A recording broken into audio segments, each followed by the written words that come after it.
in a sales environment, that should be the last concern.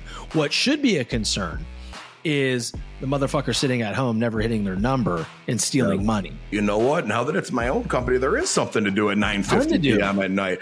And that was really a paradigm shift for me. That was a big, I generate everything to build in that company, man. Everything, all my thoughts. And it's just like, you ever have like like a little kid that has too much sugar? I dated this girl once that had a 2-year-old, and if you gave him like too many pixie sticks, he'd like start shaking because he didn't cocaine. he didn't know what to do with his energy. He didn't know what to do with his energy. Are you serious? He literally shake. He literally would shake, and it was kind of like funny. We were like, oh shit, we'll give him a lollipop, and I'm out. And it was not like we weren't overfeeding the kid sugar. I mean, he had like 2 bites. It's just how we reacted to it. And watch this motherfucker shake.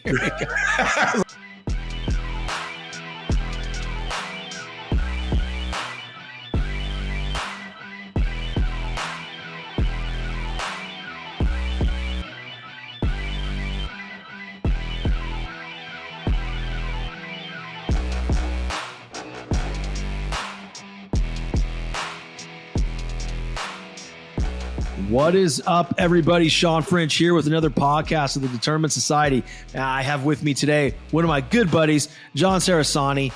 Man, I met him on Instagram, and it's so funny because I feel like every time I get on my show, I talk about how many cool dudes I'm meeting on social media sites. I don't want you guys to get the wrong idea, but here's the thing. Like, there's very few people that in my immediate circle here on a day-to-day basis I can really connect with. And when I get the opportunity to meet somebody like John, man, I really embrace the opportunity because he's a high-level dude. You know, he understands business. He's a serial entrepreneur. He's got a great eye for things. And like, I just absolutely love interacting with him on a day-to-day basis. So I just want to tell you a little bit about him before we get started. And I can promise you this episode right here has been requested by probably more than a dozen people. So we're trying to give the world what they want. Hopefully those 12 people can share the shit out of the show and get amazing reviews because, this is going to be a dynamic conversation. So, like I said, John is a serial entrepreneur, business expert, and venture capitalist. He splits his time between Los Angeles and Chicago, and he has been featured on Fox, NBC, WGN, and CBS. Notably, though, this is a good one. He was featured in Crane's Business 40 Under 40 at the age of 27. He is recently retired and then unretired, and I want him to talk about a little bit about what he does. I won't steal all his thunder, but man, this guy is an amazing jack of all trades, brilliant fucking mind, and I call him a good friend. John, welcome to the show. Thank you, my friend. Thank you, my friend. As you're telling that story, I'm trying to remember, did I slide into your DMs or did you slide into mine? Dude, you slid into mine. Yeah. I was dude, I'm like, the way it went. You out? Sup? You out? Yeah, what's up? Like, no, dude, you did, man. You slid into my DMs and you complimented me on my content. It was really funny because that was like right around the time when people were starting to do that. You were like, I think you were the first one. Yeah, you're my first slider of DMs.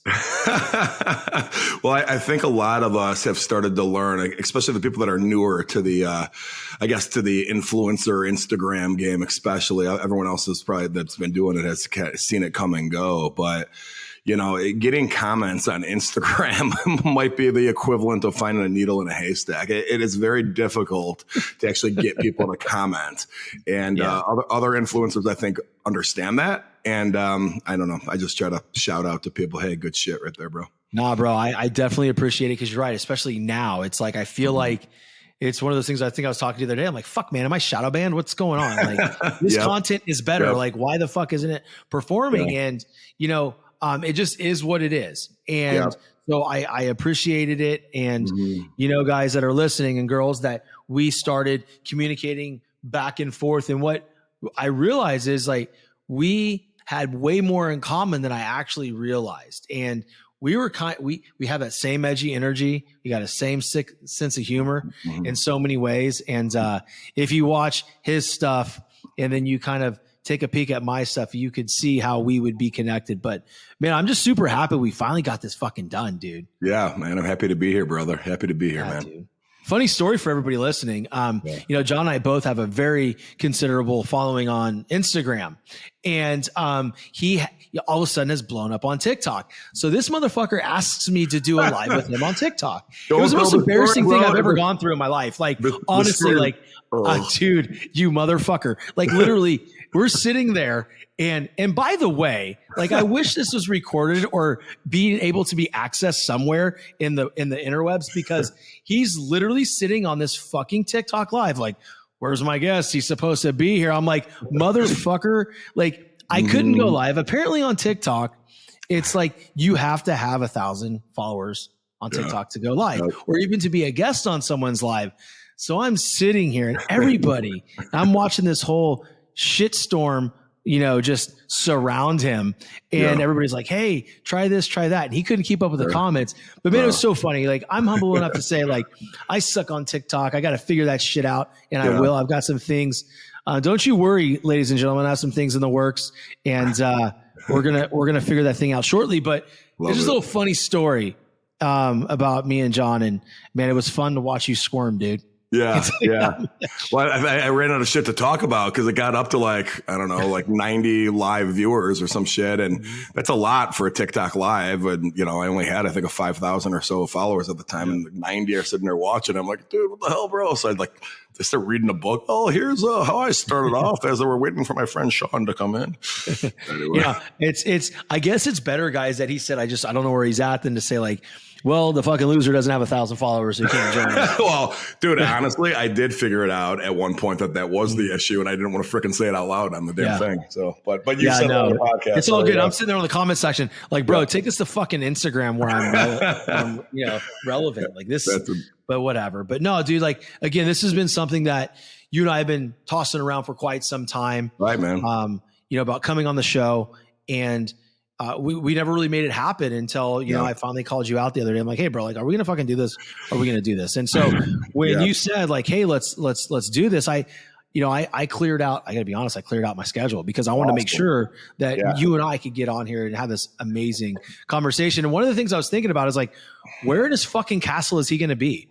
You have so many fucking amazing backdrops. Like, I just want to kick you right in your nuts. Yeah, they're real too. It's not a green room. This is actually. Yeah, no. Like my favorite. I think my favorite's the fountain. Yeah, the fountain, bro. Yeah. I got that fountain. I had. If you've ever been to, for your listeners, if you've ever been to like a nice office lobby where, like, in the backdrop behind the secretary or receptionist, they have like the waterfall with the mirror behind it with the company's logo. When I was living at the Trump Tower when I turned 40 years old, and in downtown Chicago. And, a lot of 40-year-olds will have some type of midlife crisis, like buy a Corvette or, whatever. My midlife crisis was, I'm getting a freaking custom fountain made that you would get in office buildings. Call around and everyone's like, you want to for your house? What? And they literally had to weld it together in my condo at the Trump, and it turned out amazing. But eventually I ended up renting that place out and moving out to a big house out here in the suburbs. And moving that thing was very, very difficult. We had about a half inch to work with by fitting through the doorway. And because it was welded together, and so anyway, it was. Because I know at one point I didn't know you rented out the residence at the Trump Towers, but like I knew that you moved to the suburbs when your kids got to a certain age, and you moved out there. So well, here's the thing though. I rented it out. Actually, if anybody's into private equity, a big firm out in Chicago, it's called Jackson Dearborn, and Madison Dearborn, and one of the original founders there was renting my place from me at the Trump, and he was in between houses. He was building some big place down by you, I think, Sean, and a little bit further down in Naples. And he goes, I'll take it rented because we're putting all our shit in storage or getting new shit. And I go, okay, perfect. It's taking it furnished. I don't need to do anything. He comes and looks at it. He goes, well, wait a minute. The waterfall can't say it. It has your damn name on it. You got to get that out here. And I'm like, motherfucker, please. Can I take a couch or a big screen TV? That waterfall is going to be very difficult to move, my friend. Not the easy thing to move, huh? Yeah, exactly. So you hired someone to do it, right? You didn't do it yourself. Dude, I hired movers to do it, and then they couldn't do it. So I had to pay these guys an extra like $600 under the table to not tell their boss that I'm helping them, that they're going to move the thing because they didn't have the right insurance for it or whatever. And literally, I was right there with them moving that. But Jesus. Anyway, man, that's a midlife crisis. Someone from with your background, bribing people with extra dollars, to do something they don't have fucking insurance for. God dang, that's hilarious. Right. Exactly. Call the Teamsters. It's like the people that try to jump on your roof. Yeah, well, dude, that was not a good move by Jesus, I'll tell you right. I will expose you. You do illegal shit around me, I will expose you. I'm just kidding. I'll be general about it. I won't be a snitch. I'll just make it. Exactly. I'll make it. That's why we can't hang out. He's too scared. Yeah. He's too scared. I'm going to bring down his street cred. I'm too crazy. Yeah. If you don't know how I responded to something you offered me, just watch my TikTok and you'll see it. You won't be named, but you might. You know who you are, motherfucker. Yeah, you know it's you. You know it's you. Topic. Someone's watching that and be like, dude, he's talking about us. Dude, seriously. We're fucking famous. Well, it's amazing. And for your audience, okay, so I did a TikTok on contractors coming to your house and telling you they want to look at your damn roof and repair it. And, I'm like, okay, well, whatever. They try to tell you there's hail damage. That's a big thing in the Midwest. There's hail damage. And then they freaking find hail damage and give you a free roof and bill your insurance company for it. First of all, there's usually not hail damage. They're doing it to get the free thing, but you're not going to go up there with them during the damn inspection. Well, and then they start talking about waiving your deductible. Dude, you're a contractor. You can't waive my deductible. That's between me and the insurance company, bro. Right. And so it starts this whole damn conversation on TikTok and Instagram, actually, about if that's insurance fraud or not. And it's funny watching people come out of the woodwork. The good contractors are like, yep, this shit happens all the time. These scumbags, I lose business to them. Damn. But then you got the consumers that are like, whoa, what's the problem here, bro? Sounds like why you snitching or so a lot of people just disagree that it's not illegal in the first place. So anyway, interesting. And that is how you go viral. Have people arguing in your comments, my friend. Dude, seriously, I got to piss some people off, man. Yeah, seriously. You got to take a page out of your book. It's coming. All right, dude. So listen, man. The one of the things that I love about your background is we have a similar for a Division I experience in college athletics. For those of you who don't know, John played football at Notre Dame. Actually, got to play for Lou Holtz. That's pretty fucking amazing. Yep. And then he went on and played at Northwestern. Yep. So I love that part about you because, it's just like, all right, the upbringing, the everyday life was probably the same. Right. A lot of, hey, what looks good? What is perfect? How do we get better? Yep. But the thing that's most impressive is what you did in your career. You were with a big box insurance company and you decided, hey, fuck it. I'm going to start my own shit. And you laid quiet for a while because, you didn't want to be on the radar. But then finally you said, fuck it. I'm going to go after, I'm going to go big. And I think in your words, you just, lived your truth and, tell everybody else a story. Once that happened, like, where did that take your life from there? Yeah. So out of college, once I realized I wasn't going to be playing professional football due to an injury, not because of due to a lack of talent, by the way, I should throw. I've seen highlights, man. I'm not kidding, actually. Yeah. So I went into the insurance world and, it was pretty cool because I'm glad I fell into that space. I went into that space because of the potential of money. I could see that, you eat what you kill. You could rise up relatively quickly, recognize that with in my job interviews and decided to go that direction. Well, after a few years in the industry, I started looking around, man, and I'm like, gosh, I'm at with this insurance giant right now. And it was my second job in the industry. And I'm like, dude, these guys are supposed to be the creme de la creme of this insurance industry. And everybody's looking to them like they're the gold standard. And I'm a 26-year-old kid right here. And dude, I'm not even delegating shit to the 40 and 50-year-olds that are supposed to be my account management team or customer service, because I don't think they're going to do as good of a job as me. They're not going to send an email and be all over this damn thing, following up 2 hours later to make sure, hey, is this getting done right? I remember visiting our underwriters' offices one day, and I was like shocked, scratching my head. We're sitting there waiting for proposals back from the underwriting team, and they're freaking having a birthday party for Susie or some shit. Yeah. And Happy birthday, Susie. Yeah. and everyone's leaving at 4:55 PM. And that's just the way the world works. So it's kind of an epiphany to me. Okay. That, maybe it's lessons I learned playing football, or maybe it's just, maybe I was good at football because I already had this in me. You don't know the chicken or the egg. Right. Exactly. But it forced me to the clients I was bringing in. I'm supposed to delegate this account management team to.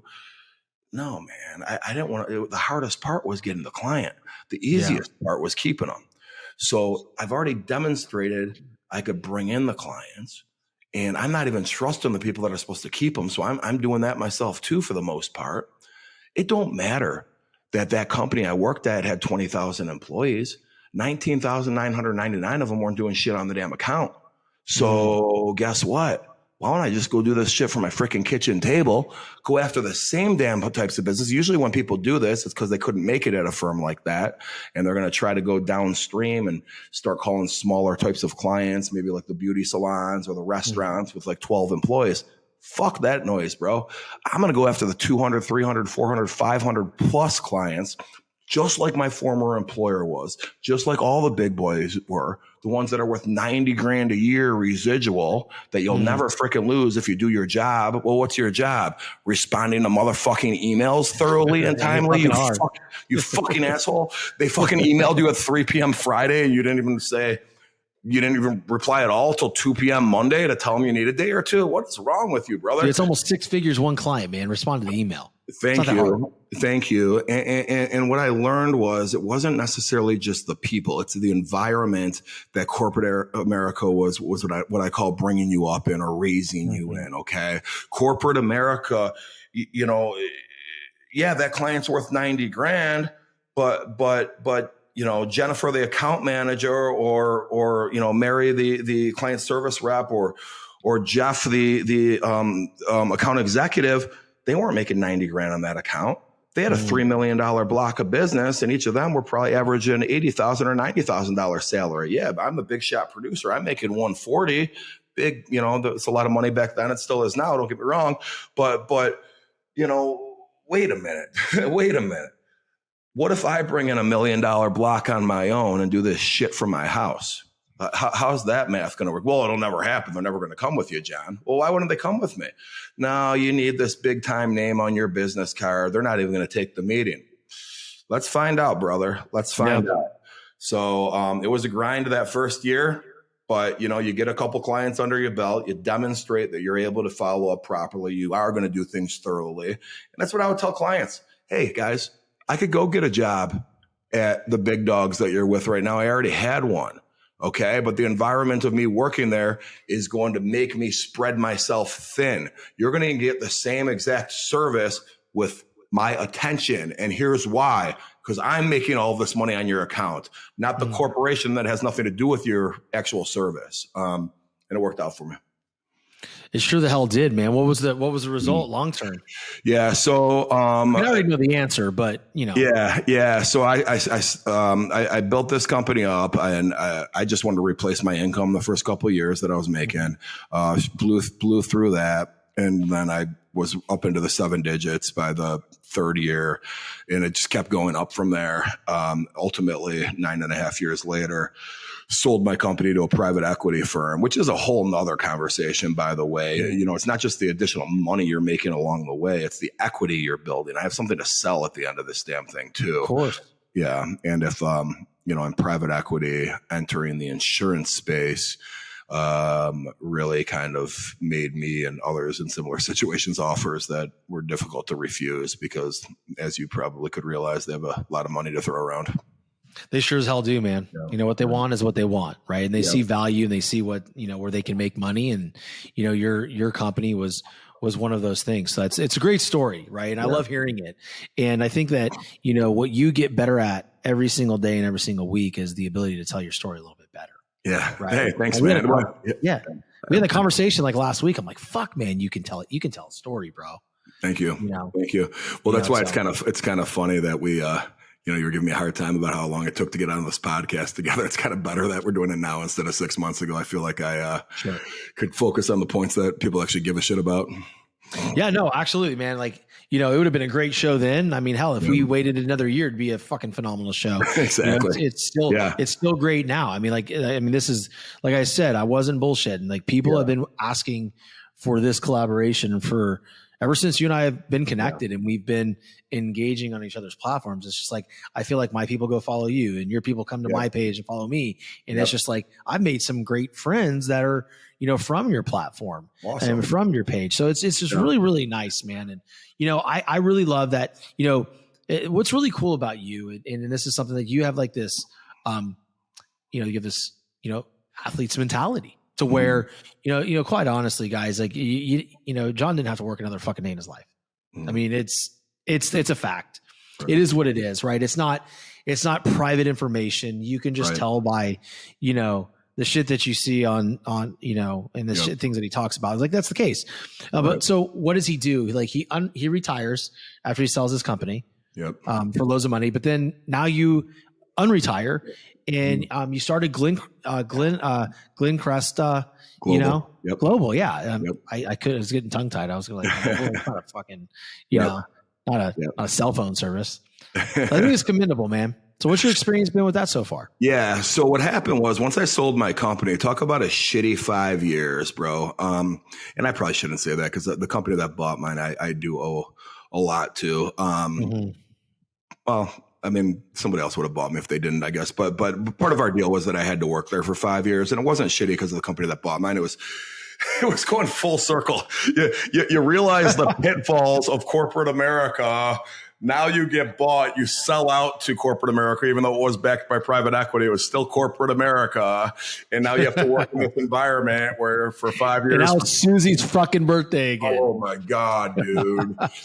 Yeah. So I had to relearn what I had already learned and unlearned once on purpose. And, anyway, but, you get to the tail end of that and, all right, man, shit, I sold that company in 2015. You'd think I'm freaking going to the Bahamas for a month after that sale, dude. I grew up middle class. Are you kidding me? This is crazy when I made from this. But no time to do that because the way the private equity world works, you come over to that new place. Now, don't get me wrong. I had some fun and a little bit of vacation, but it wasn't like a 2-month thing. There was incentives in place during that 5-year period to even make more money. Oh shit, these guys know what they're doing. You're not just going to sell your company and say, hey, fuck yourself, have a nice day. Yeah. No, they're going to make sure you are Keep feeding the machine. Keep feeding it. Let's go. And that they projected that shit. They knew your projections. Dude, and what would it be, annual residual, and renewal. It's like every single year if they had Johnny Boy cranking shit out for him for another 5 years. Well, and it wasn't just the salary either. They had a way for like they program. I don't want to say the specifics of it, but let's put it this way: somewhere around that 2 or 3 year mark, we were going to re-look at your revenue and compare it to the revenue of when they purchased you 2 or 3 years prior, and whatever that difference is, assuming it's more, they were then, as part of your purchase later, we're going to now pay you a multiple of that delta. So let's say you went up $5 in revenue per year from year 3 to year 1. They might say, okay, we're going to give you 2.5 times that $5 on top of all the money we just paid you. So you talk about a company that knew the formula to motivate a guy like me that you just paid all this shitload of money to. They know the salary ain't going to cut it. There you go. Now somewhere after that year 3, I still had to stay there till year 5. And there was that 2 year period became a little bit, a little touchy, I guess you could say. But so anyway, I got out of that. This is the end now of 2019. Finish it. Now I get to go to the Bahamas, brother. Now I'm going to retire. Now I'm going to do all this shit. And, I'm a few months into this crap and I'm throwing a little bit of money around in LA as like an angel investor. And I've always kind of had an affinity towards doing that. I'd invested in Chicago and a couple restaurant groups and some other things, and just had like my eye on unique things to be involved in. I was involved in a Broadway musical once, believe it or not. But I started getting a name for myself relatively quickly in LA by people that, first of all, they knew I wasn't full of shit. Like a lot of people in LA that claim they have money are actually just full of shit. Right. And also I didn't act like an LA person. I acted like a freaking Chicago person, which, I didn't really realize it at the time. There was not an act involved with this, but there is a difference in how people go about things. You're actually doing what you say you're going to do, and actually only, actually being able to back up what you're doing, whether your intent was there or not. So I got my name out there pretty quickly as an angel investor. And I decided, you know what, dude, the term angel has a connotation to it. There's not like an exact definition, but there is a connotation to it that you're only writing, relatively small checks, and, like 10 grand or 25 grand checks. And the checks I was writing, were much larger than that.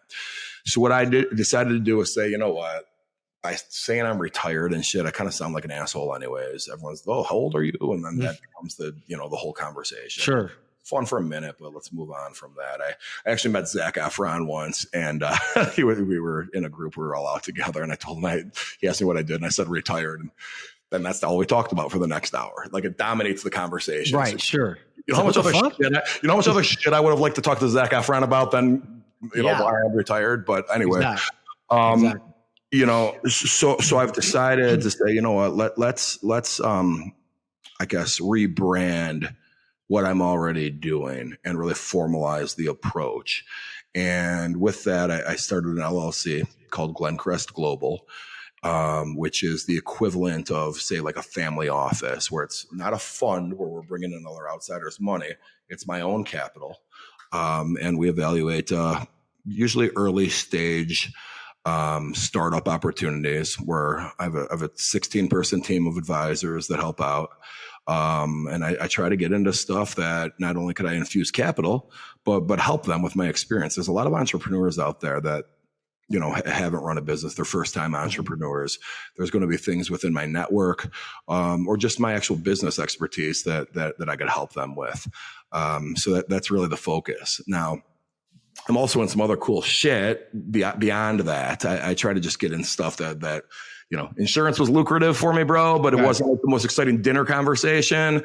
So an investment group that's buying the damn Newport Beach Marriott, surfaces, and somebody just fell out and they need someone to fill it. And I had met these guys at some other shit that a bunch of billionaires were at. I'm not a billionaire, but I'm around these guys now. With a B? Yeah, a billionaire with a B. That's my pet peeve, by the way. Someone said it on my podcast the other day. I almost jumped through the phone. But anyway, so it's not like Glencrest Global is solely early stage venture capital. We are in some other cool stuff like that's awesome. That hotel deal. Yeah. It's funny you say that, because like, if you haven't been an entrepreneur before, right? There's so much shit that you don't know that you're going to deal with. Right. I mean, I could take, for me, I've always been very successful in corporate sales. Right. Yep. It's just what I've always done. I know the lay of the land. All I got to do is figure out the sales process for this new company. Yep. I hate saying this. It bothers the shit out of me, but I'm going to say it, but then I'm going to follow it up with something. The features and fucking benefits, right? Like the whole features and benefits selling method. Like, right, dude, there's a fucking better way to say this, right? Well, hey, here's this thing is nice and shiny. Yeah. What that means to you is like, just fucking stop. Like, let's have a good conversation about this, and let's see how we can bring, the solutions to the customer in more of a conversational manner. But so for me, it was always very easy to find my sea legs in corporate America. I'm gonna tell you one of my biggest challenges, and we've had actual conversations about this, just me and you talking on the phone, is like, dude, like being an entrepreneur, especially in the online space, is very, very difficult. There's a world out there that motherfuckers like me and you are just learning. Like I learned more shit yesterday. And I'm like, what the fuck? Like, and we'll talk about it offline, but it's just like, wait, that's a thing? Yep. Like, what in the hell is going on? Right. And, I guess there's probably a bunch of people that will be listening to this episode like, dude, fucking elaborate. No, I'm not going to. Not on that one. No, not on this, because because it's an opportunity for somebody like myself and even you to expand our offerings and things that we're doing in the online space. So, but it's really nuts, because unless you have somebody there, and I have an amazing mentor in this business, actually the best mentor, Paul Gitter. He's the best in the business. Cool. And as far as the online marketing and just kind of building brands and, his network, it's incredible. And I tell you what, I learned things from him that are almost shocking to me. Okay. And none of them are bad. Like, they're not like bad or like, they're just like, oh my God. Yeah. The light bulb goes out. But if you don't have people around you on your team and in your orbit that can help you through shit, I mean, it becomes very, very difficult, because you're just left there, freaking slamming your head up against the fucking wall. Well, you said something really interesting there too, like to compare and contrast just the mindset. Okay. It's, you talked about the benefit and features in the business to business sales process and how you'd rather have a conversation. And I think you were taking this a little bit different direction than I'm about to, but compare that to the entrepreneurial world. Okay. Like what you learned, what you were just talking about with this whole digital marketing thing, this is new to you. This is fresh to you. You're excited about it. And at some point, that sales rep in that business to business environment, everything was new and fresh to him too. You know what I mean? And over time, okay, as salespeople, we like to be the smartest person in the room, all eyes on me. But if you're not into something that's complex enough where you could do things like what you just described, Sean, where you could say, hey, let's have a conversation. There's going to be moving pieces here. Let's find you a solution. If you don't have that to motivate you in that B2B environment, you're going to outgrow that job. It's going to become mundane, and you're going to feel like you're just reading a damn PowerPoint presentation. Every buyer is asking the same damn questions. There's very little you could do from a pivoting perspective. They ask one question that's like that buzz question, and right away, okay, I know we're not getting them because we don't have a good solution for that. They just identified that's important because we don't integrate with XYZ software or whatever the hell the case may be. Sure. But guess what? You got to finish this 40-minute freaking presentation, and it's like a freaking knife in your damn ribs, like grinding with each slide, you hoping they don't ask any more questions because they're not going to get an account. Like, that's what I call the worst. Like, you don't want to be, if that describes your everyday job, dude, you have one life to live, man. You're only here once. Like, this is what you want to spend your time doing. I don't give a shit if you make $300,000. Like, you know what I mean? That is a lot of money. Like, you can't be torturing yourself, No. And that's the thing, man. It's like, I've always been, able to, and I'm humbled by this. I've always been able to take that process and identifying, if I do it like this, ultimately long term, I'm going to burn out and I'm going to hate this. I got to make this mine. So I use my entrepreneurial spirit within whatever, whatever I'm selling, right, in my corporate life. And because, I don't even think most people know that I actually have a 9-to-5 corporate job. You do.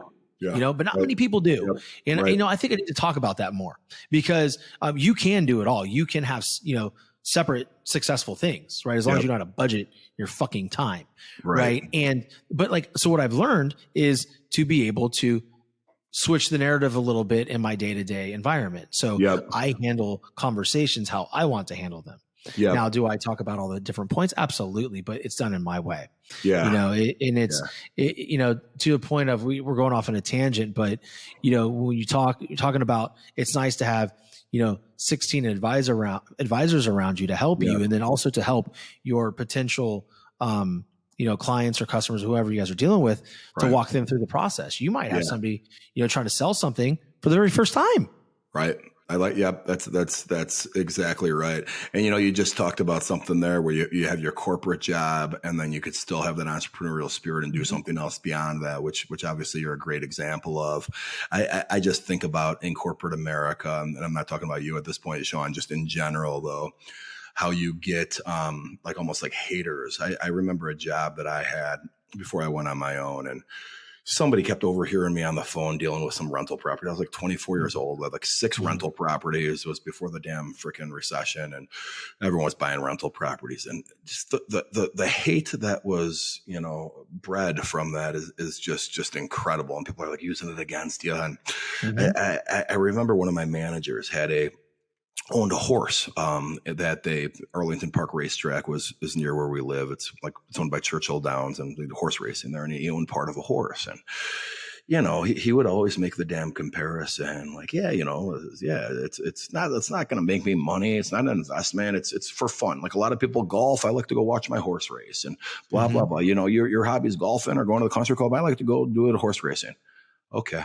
Well, I like to do my freaking fair time. Neither. My fair time, I like to build businesses and motherfucking dominate, dude. So why the fuck would you have a problem with me when you don't have a problem with people fucking golfing all the time? What the hell is wrong with you? And it's just simply because my hobby makes money and your hobby costs money. And that's a fucking problem for people. And the sales organization is the last place that should be a problem. It's funny you say that, because like you would think like, okay, wait a second. Like if I'm a leader in the corporate setting and I have somebody on my team that is out there doing other shit, still producing, right? Still hitting his or her number every single year, overproducing. Yep. And they're doing this other thing, to build that entrepreneurial muscle that's actually going to help them in their career. Here, like for me, it would benefit me to have 12 people on my team that I'm leading that are just absolute dogs after hours. Like, all right, so wait a second, you mean to tell me you're working all day and then you are coming home, you're being with your family, and then from like the time that your kids are going to bed, like you and your wife are in the trenches building your business till what time? Like midnight. Yep. What time do you wake up? 4? What the fuck? I'm like, yeah, bro, that's what it takes. Like but it is, I mean, we can go down that road because it is taboo. Yep. It is taboo. And as far as the haters go, like get in fucking line, because they are fucking, hey, they're thick as thieves, bro. Anytime I put something out, there's Susie in the corner there, just chatting away. So it's interesting you said that, because in a sales environment, that should be the last concern. What should be a concern is the motherfucker sitting at home, never hitting their number and stealing money. Yeah. Yeah. And I'll tell you what, man, it's funny too, because I remember, so while I worked for other people, I would always have these side hustles going on. Okay. Once I left and started on my own, I still kind of had that mindset of side hustles in addition to the core money I'm bringing in. And I would still do littler side hustles like rental properties and that shit. But as far as other businesses concerned, they were for the most part side hustles because they're side hustles. Once I was on my own and I was just able to generate, okay, it's $9.50 at night. If I worked for ABC company, maybe there's nothing to do, but you know what? Now that it's my own company, there is something to do at 9:50 p.m. at night. And that was really a paradigm shift for me. That was I generate everything to build in that company, man. Everything, all my thoughts. And it's just like, you ever have like a little kid that has too much sugar? I dated this girl once that had this 2-year-old, and if you gave him like too many pixie sticks, he'd like start shaking because he didn't cocaine. he didn't know what to do with his energy. He didn't know what to do with his energy. Are you serious? He literally shake. He literally would shake, and it was kind of like funny. We were like, oh shit, we'll give him a lollipop, and I'm out. And it was not like we weren't overfeeding the kid sugar. I mean, he had like 2 bites. That's just how we reacted to it. And watch this motherfucker shake. I was like, we make a TikTok about it. I'm just kidding. I'm not going to say her name, but if she's listening, I'm sorry. We will not. You're sorry. I'm sorry. I hope her name's not Susie. And happy birthday. No, it's not Susie. That's great. Yeah, but anyway, my whole point is like compare that to when you're working for somebody else. All right. Like you can't make calls in the middle of the night. Sometimes you know, there's nothing to do, but your mind is still going. Your mind's still wanting to build. there might be nothing you could do with this. You can't just sit there practicing your damn power presentation or rechecking the freaking pamphlet for errors or thinking, memorizing everyone's name and checking their LinkedIn for background. At some point, it caps out, okay? When you're an entrepreneur and you have your own company, it never caps out. There's always something, all right? So working for someone else, that's great, but like there shouldn't be that problem. You need to fulfill that entrepreneurial spirit in you still with something else. And it could be buying and reselling football cards online. It could be, my daughter now is doing something where she's found this way to buy shoes and resell them for $40 more. I don't really understand it. I'm just hoping it's not illegal, but it's right. And it's not. I'm just kidding. Nice college job. It's just one of those damn things, man. And anyhow, that's a kind of, I never really said this out loud before, but that right there was a big shift for me in mindset, what I just described. And it was probably over about a 2-year period where I had to like realize it was happening, which was kind of cool to talk about.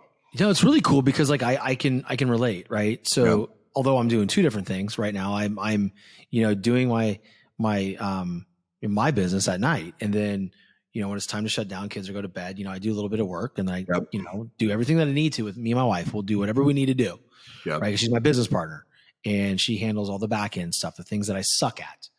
And then I close my computer and then I'm like, fuck, like, I forgot this. Like we have to do this. And it's just like, okay, this is something that I can do on my own. If you want to watch a show or if you want to go to sleep, cool, do you, but I really need to do this for tomorrow. And it could be content, right? Cause that's the other thing. It's like, like I'm okay. I'm cool if like I don't have something on a Saturday or Sunday to put out. Like I don't like whatever. Fuck it, I don't care. But it can't be Monday through Friday.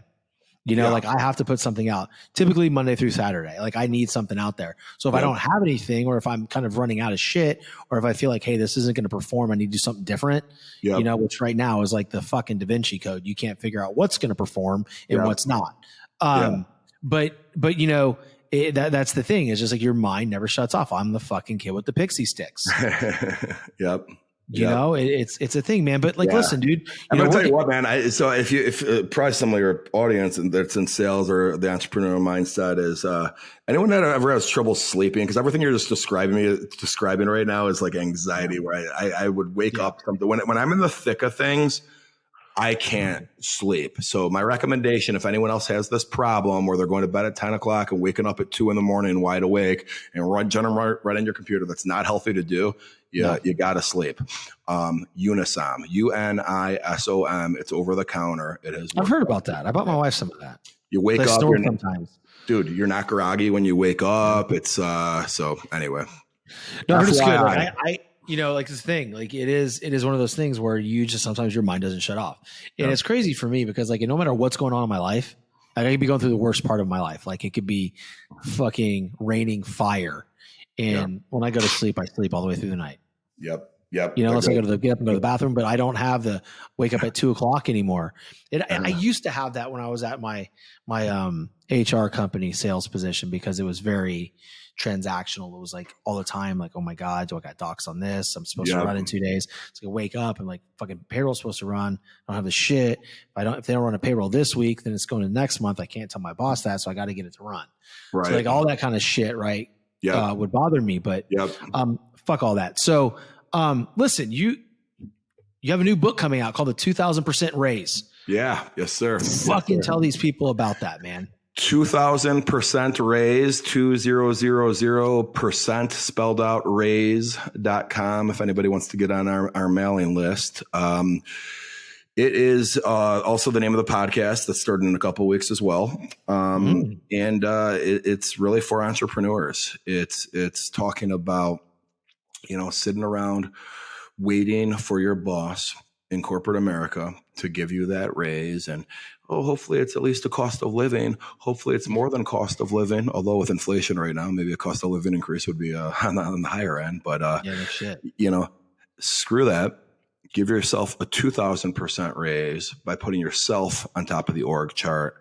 Build equity in yourself instead of building it for somebody else. And it's really an examination of the realities and really the pitfalls of corporate America, combined with evaluating yourself to figure out if you could cut it on your own, and it goes through a self-analysis. And not every good salesperson should own a business. No, not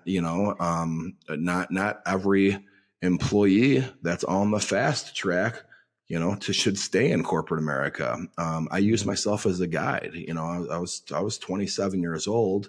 I had an office, I had an assistant, and this was an insurance giant in, publicly traded company.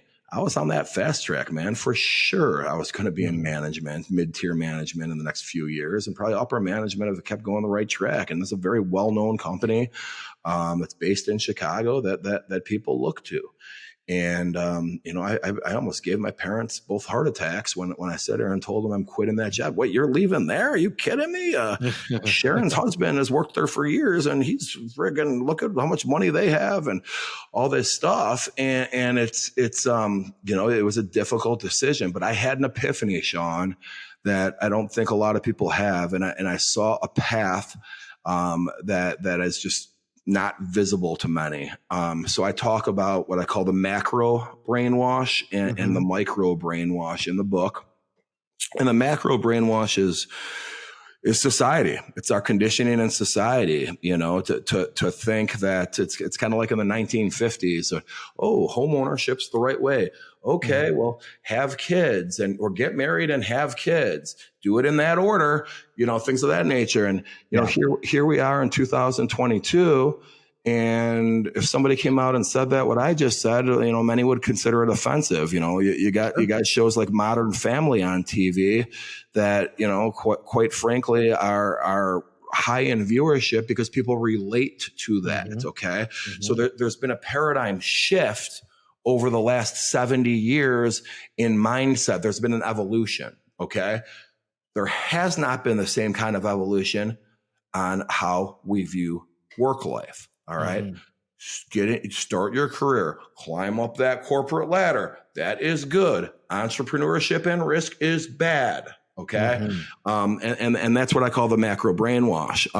The micro brainwash is what's happening within the organization you're actually working at. All right. And it happens to all of us. Oh man, I'm just assistant vice president right now. Shit. I want to get Todd's job eventually. I'm going to report to Todd and kiss his ass harder than other people kiss their ass and laugh harder at his jokes, because in 6 years, I want to be vice president one day. And things like job title and making you incented because of that. Oh, wow. That's Joe. He's a freaking vice president at Merrill Lynch. Oh, shit. He's the vice president of Merrill Lynch. Holy shit. He must be a freaking billionaire, right? No, actually, no. He's a vice president like 1,000 other people with that title at Merrill Lynch. Give me a fucking break. You know what I mean? And I'm not picking on Merrill Lynch. I love Merrill Lynch. Sure. There's a lot of different titles, same titles. Thank you. Any bank, any sales organization, everyone's got these damn vice president titles, bro. Like, it doesn't make any damn sense. So this is, and it's not just titles. It's what we all put emphasis on in that organization. We've been brainwashed to place value on things that really shouldn't matter. One of the things for me was looking at the client deliverables. Okay. Hey, listen. When I was working for the big dog, people look at these vendors, man. Holy shit, they want to take us to golf outings. Oh my God, they're taking us to a Cubs game. One of them flew me out to Tennessee for some freaking shit, dude. Why? Because I worked at that company, and oh wow, they're gonna look good to their boss that they got somebody from that company to come out. Look at us. What the F was this doing for the client? How was this being a deliverable to the client? Nothing's happening. Us drinking at a golf course all frickin' day. You think we're frickin' talking about analyzing how we could better serve our clients? Give me an effing break, dude. Nothing's happening there. But we placed value on it. We felt more important because of it. Dude, isn't our job to enhance the deliverables for our client? That's our damn job. 1,000%. So this is all part of the micro brainwash, and it's things like this I really get into pretty heavily within the book. And obviously, I use my background as a guide, but by no means is this supposed to be a biography on me. It's really to help people out there right now. I'm excited, man. When's it coming out? Because I need this shit. Yeah, well, it'll be right around the holidays, probably a week or two before Thanksgiving. It's already written. I just kind of have to press the button on Amazon to put it out there, but we're getting close. Gotcha. Yeah. Well, your boy's going to need a fucking sneak peek, bro. All right, man. Sure. All right. Well, congrats on your book, by the way. That's Thank awesome. you. Thank you. What'd you think, man? I love it. I'm not a big reader. There's very few books that I'll actually sit down and read. Yeah. Got through quite a bit of yours. Still reference it. It's in my laptop. And yours is written in a way that I appreciate, man. You get to the point. It's not overly wordy and easy to follow. I don't know too many fucking words, Sean. I mean, that's the fucking point, right? Yeah. Like I'm not a super intelligent guy, right? I have some skills and I'm marginally smart, but the thing with my book, and I appreciate that, I'm, blessed that you read it and that you liked it. I wanted to write this first book and it was a very quick read. And I really just wanted to get something out there. Just like, hey, like we're all alike. We all have these things that we've grown up with, or things that we deal with on a day-to-day basis. It could be fucking limiting beliefs, what the fuck ever. But hey, the fucking work needs to get done, and we have a choice. Are we going to fucking fall victim to our emotions and how we feel at that certain moment, or are we going to push forward and we're going to do what we said we're going to do because it's part of our process and it is the main ingredient for our success. And that's what I wanted to get out in this book. And I did not think that. And dude, this thing hasn't even, I'm going to be honest with you. I haven't even put ads on this thing yet. Yep. And every single day I'm getting somebody message me about this book. I'm getting somebody tagging me in this. We had somebody from the Middle East tag me today, dude. I'm like, wow, dude, this is fucking incredible. That's amazing. And wants to he's like, hey man, I would love to work with you. Like, this is what I do. If you ever are in, the market for somebody like me, it would be like a dream for me to work for you. I'm like, shit, good for you, man. How many words? Do you know off the top? How many words was your book? Just shy of 15 G's. 15,000. Okay, yeah, mine's not too. Mine's like 23,000. So mine's not crazily long either. I mean, and I got to be honest with you. The reason why it was so to the point is because I did videos. Yeah, I did videos and then I typed the shit out.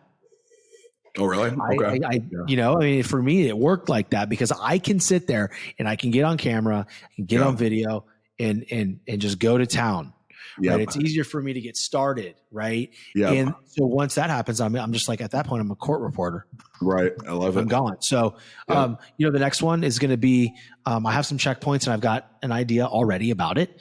Nice. And, I'm waiting for the right time to probably start writing. I'd say probably about 6 months. Yeah. And I'll shoot to get that thing done to completion within 3 weeks. Okay. Like I'm going to crank that bitch out. But, awesome. And are you're doing speaking, Sean, or no? Yeah.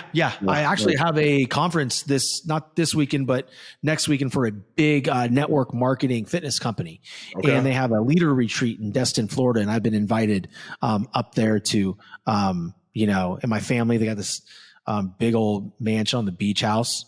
Okay. And we're going to, I'm going to do a 2-day event there.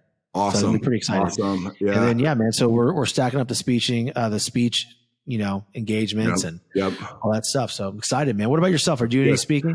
I'm not, so I'm a little bit different, thanks for pointing out earlier with me that I had, that I don't really need to work. So I'm not really,